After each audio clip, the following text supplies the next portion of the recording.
you haven't seen me the last 10 years coming out and supporting a federal liberal government in the efforts and the initiatives in this international space. But I certainly am today, and I wish them every success. Correct me if I'm wrong, but I do think that I actually understand the situation, is that our relationship with America is what Carney said it was. It's over as we know it, and it's gotten significantly worse, and it will continue to get significantly worse because, well, everything that Justin Trudeau and that Mark Carney have done is pretty much sabotage our trade relations. So America is looking to squeeze us financially, and it's happening. But it's not just America that Canada has to worry about or has a bone to pick with. It's also China, because Canada has put 100% tariffs on Chinese electric vehicles and doesn't have that good of trade deals with China. And so then they're saying, okay, well, we'll just wipe your farmers out of existence, which is exactly what's happening. Scott Moe, the Premier of Saskatchewan, has, talked about this, and he does talk about this in this video. And he says, yeah, we could be screwed if our federal government doesn't get their head out of their ass. So America and China, which are in their own respective polar opposites, because it's also America is one superpower and China is an up and coming superpower, getting a little bit close, per GDP, in order to kind of overtake America. And so we've pissed them both off, which puts Canada smack dab in the middle of, how they say shit rolls downhill. Well, America and China are both up on a hill. Canada's down below. So it rolls towards us from either direction. Yeah, not a very good start to the video, but that's just the reality of Canada. Welcome back to the channel. Welcome back to another video, everybody. Before we get into it, I do want to encourage you all to hit the like button and subscribe if you haven't yet already, even though there's a lot of doom and gloom that's kind of going on in Canada. I can't control it, but I sure am here to talk about it. So we're going to kick things off with America, because, well, the Liberals are saying that they're trying to solve the issues with America, and it's not working. Let's have a look. What is next? Let's bring in CTV News political commentator Scott Reed, who is standing by. Scott, good to see you. So we've got Parliament coming back. They have to put together a fiscal framework. We know there are going to be cuts to the budgets of many different departments, possible recession happening for Canada, Donald Trump. There's a lot of stuff going on for Mark Carney. There's a lot of stuff, but I'm going to pick something out of the middle that you mentioned, and that is the threat of recession. And if you're in government, you know that recessions are vote killers. You know that recessions chip away not just at jobs and growth, but also political popularity. So that has got to be the number one focus and concern for the government. And I think it's why you've seen some of this shift in language we just heard from the two ministers. The prospects of a breakthrough with the Trump White House, it seems very unlikely now. And, who knows, maybe something strange will occur. Strange things often occur around Donald Trump. But you can hear the emphasis on, let's look after our own knitting. Let's make certain that our workers, our industry, our sectors are well taken care of. Let's do everything we can to goose our own economy. I think that's going to be the refrain you're going to hear from the Prime Minister, from his ministers, from this government, as it starts to open the House on the 15th of September. Yeah, I'm also curious when you talk about trying to mitigate the impact of a possible recession. When you are in government, what can you do, Scott, if you see that, train coming at you, and your largest trading partner has become unreliable and frankly antagonistic towards you? What sort of leverage does Carney really have here? Yeah. So no accountability right out the gate, right? All the blame is put on America and specifically Trump. Canada is what? Canada's reliable. Canada's loyal. Canada's a good neighbor. Canada's a good trading partner. For crying out loud, we tariff things that were supposed to be included within the CUSMA zero tariff agreement. Canada is a bunch of saboteurs. It's insane. Oh my goodness. Look at this guy on the right, Scott Reed. Looks like a freaking wacko, man. What's he so angry at? Well, in terms of managing tough economic times, you have to think short term and longer term. So longer term are things like massive infrastructure projects so you can start to get energy built so that down the road you'd be able to ship it out. There's a short term build as well, in the sense that, or short term bump in the sense that there's some construction jobs and other economic activity. But in the short term, immediately, that's where you hear the emphasis on, let's make certain we have targeted support for those industries that are particularly hard hit. We think about auto, we think about steel.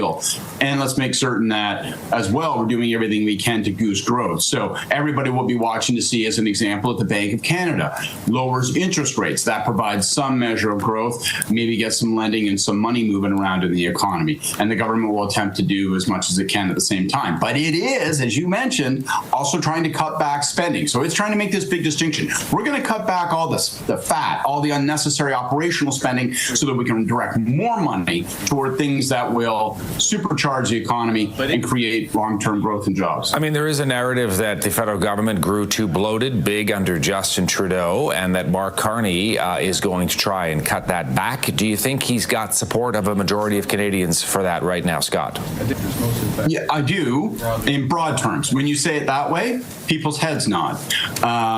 But, you know, if the relative impact of that is that the one sector of the economy that appears to still be producing jobs is the public sector, if that should slow to a trickle, then suddenly you have no job growth. That becomes a challenge, and it starts to be felt because people aren't spending, people aren't going out, people aren't, you know, taking time to be in a restaurant or make large purchases, and that starts to trickle its way through the economy. So it is a balancing act. The Prime Minister is trying to execute a reallocation exercise as much as anything. And who knows if it'll be successful in substance or in political terms. But the argument that he's trying to make is we're going to spend less on keeping, you know, the lights on running the machinery of government, on all the contracts that are necessary to fuel government. We're going to try to spend less on that so we can spend more on things that put shovels in the ground, put money in your pocket, and put momentum behind the economy. We'll see if he's successful.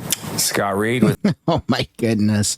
We're on the brink of a freaking recession, and they're optimistic that Mark Carney can turn things around, even though he's made things exorbitantly worse. And it's not just America or our relations with America that we have to worry about. It's also what's going on with China. Let's have a look. So those comments from the Prime Minister came yesterday. Today, that was followed up with an announcement from, or a release from his office, saying that his parliamentary secretary, an MP from Nova Scotia, Cody Bloys, would accompany the Premier of Saskatchewan and his delegation to China later this week on a trade mission. China has levied very punishing tariffs on the canola industry in particular. And we are joined now for more information on that trade mission by Saskatchewan's Premier Scott Moe. Premier Moe, pleasure to welcome you back to our program. Thanks for making the time. Good to see you, Bessie.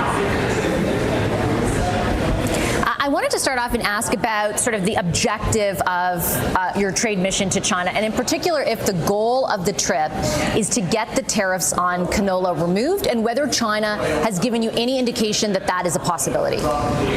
That would be ideal. That being said, I don't know that there's going to be a subnational leader, including myself, that will have the opportunity at the end of a couple days in China, even with the parliamentary secretary, Cody Bloy, with me, to stand up with President Xi and say, we have removed the trade disagreements that we have.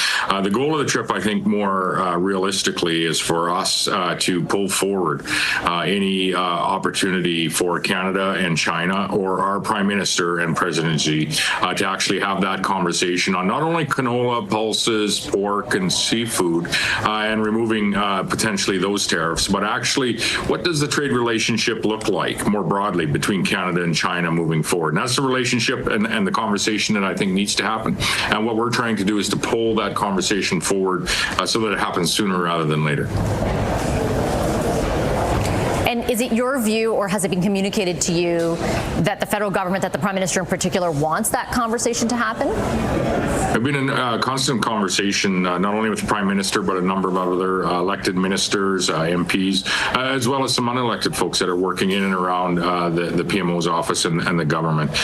We've been quite, I think, pleased. We'd like to see, obviously, everything happen sooner, but quite pleased with the engagement that we have, not only from the Prime Minister, but, for example, the announcement of Cody Bloy joining us on our mission on very short notice, as we'll be leaving on Saturday to find our way to China. Ideally, it would be great if this all just went away tomorrow, but it is going to take some work and it is going to take some time. And it is going to take subnational governments or provincial governments like myself working alongside and supporting our federal government, because it is going to be the government of China and its leader, and the government of Canada and our leader, that ultimately are going to bring this broader trade relationship to a head. We want that to happen as soon as possible. So instead of Canada relying on good trade deals and actually making money and having good cash flow, Canada has now shifted its reliance to using our existing money from price gouging Canadian citizens through taxes. And we're going to use that extra money, I use in quotation marks, to basically subsidize all the people and businesses that are affected by the tariffs. It's super weird, man. Canada is just not a very well managed country. So I know for people watching, many of them understand kind of the back and forth between China and Canada that led to these tariffs on canola and other agricultural products, as you put it. But for those who aren't aware, last year Canada put tariffs on Chinese-made EVs, 100%. And a large part of the response from China is to do with that. It is in response, I should say, to those initial tariffs.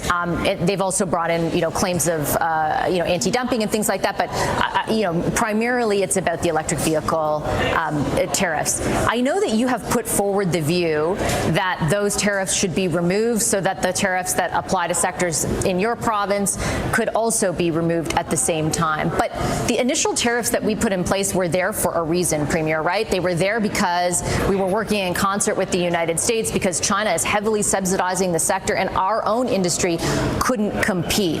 Is it really a good decision to even put that on the table? Yeah, and my words were, if it was only Saskatchewan's decision, certainly we would have those tariffs removed. However, it is not. There are actually indirect and direct consequences to any decision like that. For example, our largest market, our largest canola market, and as a matter of fact, is not China; it's the United States of America. And we put on tariffs on steel, aluminum, and EVs to align ourselves with the United States of America. And so, herein lies the challenge of the dance that we need to perform as Canadians and as a Canadian government, and we need to support this effort in preserving our largest market for canola. I'll speak to specifically, which is the United States of America, but also having access to our second largest market, which is in China, as well as many other markets around the world. This is a consequence of a president that is very much working to reset the United States of America's trade relationship with many countries all at once, and so there's direct and indirect impacts, and we have to be in the middle of those conversations. And what we are doing is trying to bring that particular conversation with China forward so that it happens sooner rather than later. But this is not an environment that isn't riddled with challenges and balances and gives and takes for all industries. It's ours, unfortunately, the canola industry, that's being impacted at the moment. And certainly I wouldn't want to take away from the impact on the canola industry or the other agricultural sectors that are being impacted. But just to be clear on your position, I understand that you're there to articulate the interests of your province, but do you want the federal government, for example, to actually do that? It isn't just Saskatchewan that would be impacted. Do you want them to remove the EV tariffs? And how will that play with the United States at a time where you just pointed out how important that export market is? I think we exported more in June to Texas than we did to all of China. So if we all of a sudden get offside with the United States, which is still very adversarial with China when it comes to trade, is that really a wise decision in the long run, even if in the short term it does help canola producers?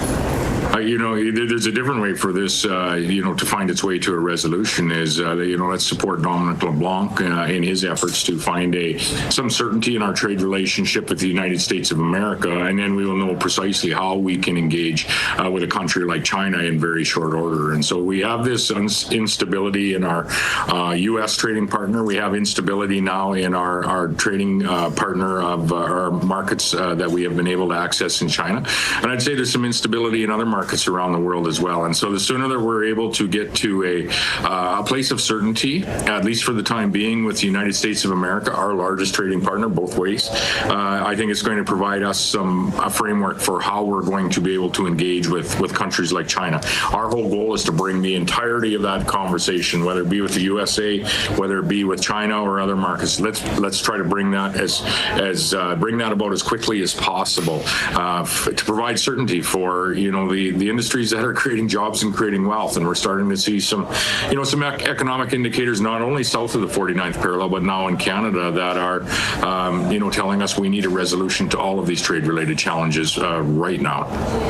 If Carney's liberals can actually solve the trade war with America, get back on good terms, and start pumping money and deals with America, with our canola, with our farmers, with our oil and gas, and heck, man, if Carney does that, I'll get right on camera and I'll say he's doing a phenomenal job. But until that time actually comes, it's just going to be criticism towards the people that are literally in power, not doing what's in the best interest of Canadians, which is to make money, to expand trade, to do more. They're not doing any of that right now. It's all just fluff. And I certainly would agree that the data would lead us to tell a story of let's get out of this mess. But with great respect, I have to ask, like, that vision that you present of certainty with the United States, I think would sound like fantasy to a lot of Canadians right now. Well, I hope it isn't fantasy. They're our largest trading partner, and it needs to become reality very, very quickly. And I know Minister LeBlanc is doing his level best, as is the Prime Minister, engaging with the Trump administration and the President directly. But we do need that certainty. I do want to point out that it is a little bit unusual for different party politicians to talk highly of the opposition party, even though they're different levels. So what I mean by that is Mark Carney is a liberal, but he's actually kind of doing some conservative things, whether you like to hear that or not. That's why you have Danielle Smith, who's the United Conservative Party in Alberta, speak highly of Mark Carney. She doesn't say bad things about him. And then you got Scott Moe, who's the premier of Saskatchewan. He's a conservative. Saskatchewan is a conservative stronghold. If there were places that were going to separate from Canada, it would be Quebec, which kind of speaks highly of Carney, Alberta, which currently speaks highly of Carney, and Saskatchewan, which currently speaks highly of Carney. So yes, I mean, I'm pro the deals happening. If the deals happen, if Carney actually gets stuff done, then yeah, no problem. I don't care. I'm so tired of being angry. I don't care who's in power as long as they get stuff done. Like, that's where I lie. I'm not right. I'm not left. I'm just pro getting shit done. I don't want to have to relocate my family to another country. I don't want to have to go through that headache and all of that paperwork and all that hoopla. I would rather stay in Canada. I love the country. I love the people. My family and friends are here. We've got roots established. I would like to stay here. But what needs to happen is stuff needs to actually get done. Less talking, more working. We've always been quite straightforward and quite blunt with Saskatchewan's view about the importance of our non-tariff trading relationship with a country like the United States of America, but also the importance for us to have access in those markets abroad. Our province of 1.25 million exports to over 160 countries around the world. We're the largest per capita exporting region in North America, and so these trade-related challenges are not entirely new to our province of Saskatchewan. However, they're on more products, they're at a deeper level in more countries. And so this is, a challenging conversation for our federal government. And that's why you see me, and you haven't seen me the last 10 years, coming out and supporting a federal liberal government in the efforts and the initiatives in this international space. But I certainly am today, and I wish them every success, because a success for Canada today is certainly a success for all 10 provinces in the 3 territories and all of the Canadians from coast to coast to coast. And so we're doing our level best to find a much more certain. So is this really what's happening in Canada? Do you have conservatives? Because Danielle Smith has said the same thing. Scott Moe said the same thing. Obviously, Doug Ford, I know he's like a liberal conservative, but the conservatives across the country are supporting Mark Carney to get these deals. So is Mark Carney the guy? Is he the guy to fix all this? Do I just have blinders on? Am I just mad at Carney because Trudeau was, the guy to fuck everything up and Carney's the guy to come and fix it? It's not me saying it. It's literally our politicians, our conservative politicians are literally the ones who are in power, not Pierre Poilievre, but the ones who are actually in power, who can make a difference, are saying Carney, they're supporting him to get the job done. I don't know what's happening in this country. Maybe I've got blinders. I obviously have my bias. I'd like to know where you guys stand on this. Do you support Carney getting the job done, or do you not? Let me know where you guys stand on that. Thanks for watching. Bye for now.